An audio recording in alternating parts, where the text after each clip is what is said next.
We're going to talk about insurance. We are, because that's why we're here. No. And now I'm going to have a drink if we're talking about insurance. We're talking about insurance because, first of all, you and insurance makes me laugh every single time. Whenever I meet somebody who's in your industry, I always like to remind them, and they always have a good little chuckle. Do they?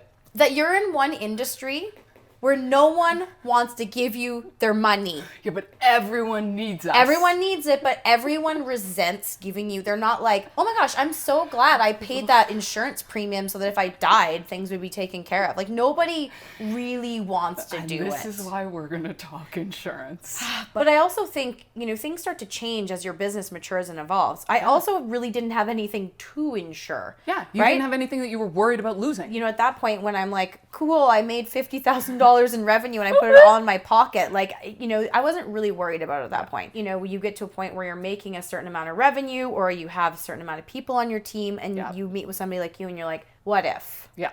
What if? What happens? Yes. What happens if something happens to me? Yeah. And I think that's also important when you are the single salesperson for your company. Yeah, you're full-time business development. 100%. You drive the revenue. Yeah. So what if something happens to you? As an owner of a company and as a leader, you have a social responsibility and a fiscal responsibility to the people that you employ. Yeah. So I think the piece of insurance that means a ton to me right now is the insurance where, yes, if for some reason I was stuck in a hospital and I couldn't bring projects into the studio. Worst case scenario is something happens to me and then the 14 other people that I employ, and that's only 14 people. There are companies that have, dozens and dozens or hundreds of thousands of people. But I care a lot about these people. So I want to make sure that also their well-being is protected and they're not affected because of something happening to me. Yeah. And that ultimately too, that our clients aren't affected to it. Like, we do projects with really long sales cycles on them. I was about to say, right? Multiple years, millions of dollars, all of a sudden your interior designer is like stuck in the hospital. Well, no, in this case, your lead designer and your support designer could still continue to work on your project, finish things out for you and then figure out what plan B is, or it's enough time for me to recover. So that's the piece that's really given me a peace of mind for sure. Amanda Hamilton, you are the founder, creative director of the studio, Amanda Hamilton Studio, interior design, AHID. Yes. Palette Archives. Yes. And 3 Foot Nothing Construction. Yes. We might get into that a little bit. I want to hear about that. It's new-ish. New-ish. It probably needs insurance, actually, if we're talking about it now. Probably does. I love it. So let's dive in. Tell me about how you got started in your business. Give me a bit of your background. Tell me why you started. You started with AHID first, so let's start there. Yeah. Tell me about childhood, what drove you down this path to start.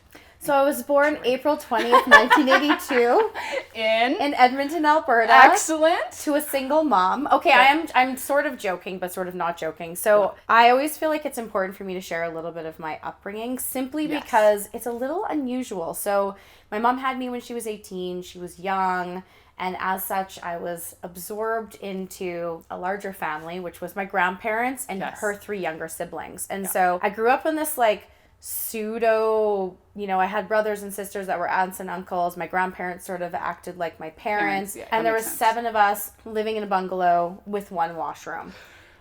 Right? And my grandparents had 4 kids, right? So they were both working full time. My aunts and uncles were going through, junior high and high school. And then I roll along. Yeah. So I think it's really interesting because I think it has a lot to do with my entrepreneurial sort of upbringing. I didn't know what being an entrepreneur was, and I never thought growing up that I was going to have my own business. Looking back, though, I think there was a lot of character traits that came out. I was hyper independent to a fault. Again, growing up in a family situation like that, you kind of had to fend for yourself, and I think everyone sort of had to fend for themselves. Tell me a little about your university onwards into beginning AHID. I went to 2 years at the University of Alberta, was in just general arts, and honestly just wasn't doing very well. It was not specialized enough for me. Yeah. So I sat down one day, I was kind of what did they call it? Academic probation. Ooh, you were in trouble. And I went from being a straight A student to almost flunking out of all of my classes. So I sat down one day on the computer and was trying to figure out what I wanted to do. And interior design came up. I was oh, this seems to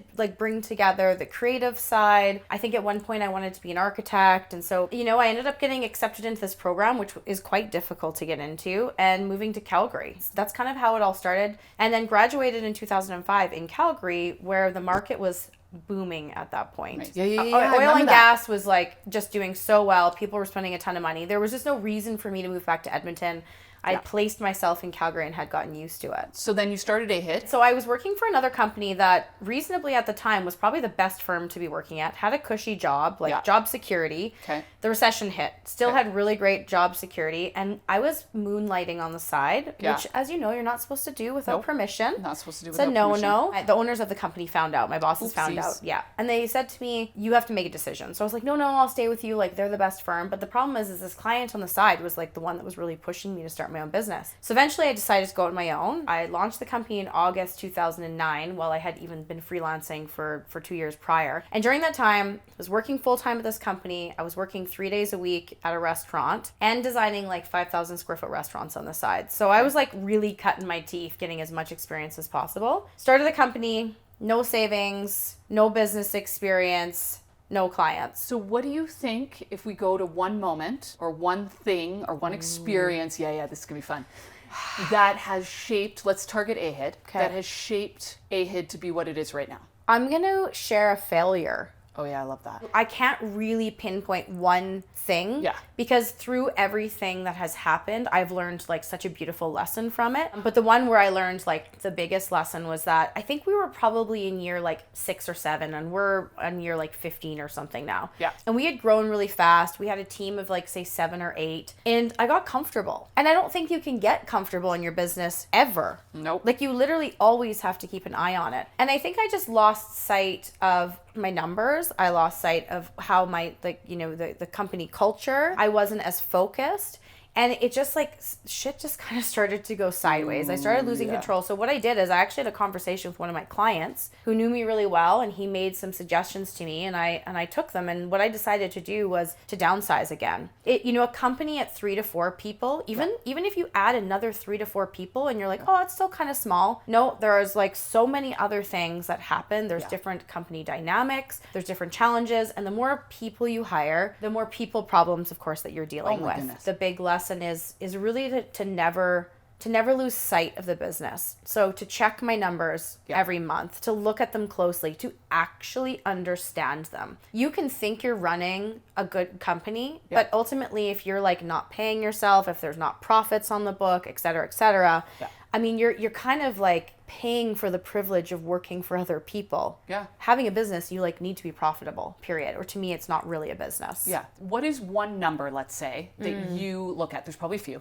Yeah. But like, let's just go after one number, and why do you look at it? I think for the position that I'm in, traditionally, obviously CEO, you're focused on profit, and then ultimately you're also focused on like EBITDA, because if you're going to go and sell your company, That's how you would sell it. You would want to understand how you evaluate your company, right? And you would look at that in detail. What does it show you about your business, for you, for your specific business? Yeah. So when I look at my EBITDA, what I do is I take an average of it. Okay. Right? I'm trying to see on average what percentage is our EBITDA coming in. And then further to that, when I talk about profit, it's not just net profit, it's also looking at the margins we're making off of individual things, right? That's huge. So design fees in, labor out, what is the net profit on that? Furniture sold versus expenses to pay for furniture, what is the net profit on that? The closer you look at some of those numbers and you watch them, you can see trends, but you can also be like, something isn't right here. Yeah. Because, we were 10% higher last year. Why? Right? Why? Why are these things happening? Yeah. So I've really enjoyed digging into the numbers. It was not what came naturally to me. I'm a creative person by nature. Creative people tend to lean away from that. I think that's a bit of a generalization because now I really lean into it. Yeah. Also, I really love Excel spreadsheets. So talk to me about, how would you define abundance? When I think about abundance now, I think about like, how do I contribute? Like, what is my legacy? How am I connecting with people around me? And one of my core values is legacy. So when I think about abundance, I think about like, I want to have an abundant life where I'm leaving the people around me better than when I found them. So like, how can I contribute to my friend group? How can I contribute to my family, to the team, to my studio, to my professional community, to Calgary, to Alberta. I love Alberta. I'm obsessed with Alberta. I love Calgary. I that's abundance to me, is like really feeling fulfilled every day with the work that I'm doing, but also this like, there's like a little bit of an altruistic thing there too, of like, what am I also like putting back? And I think we spend a lot of time working on our careers and growing, and it's a little bit more ego based, right? We're like trying to make our name and make our place. Get established. And then I think once you feel like you've gotten somewhere, I do feel like there's a little bit of a shift. There's a bit of a shift of like, now how do I give back? I don't need this to be all about me anymore. I need to figure out how to like really impact the people around me. So I think that's abundance. Thank you for coming to chat with me. Thank you for having me. Thanks for answering all the questions. Yeah, I still don't want to pay you for my insurance though. Yeah, that's fine. You don't have to. Yeah, you do. I will keep paying. Thank you. I adore you. I adore you. Thank you. Thanks.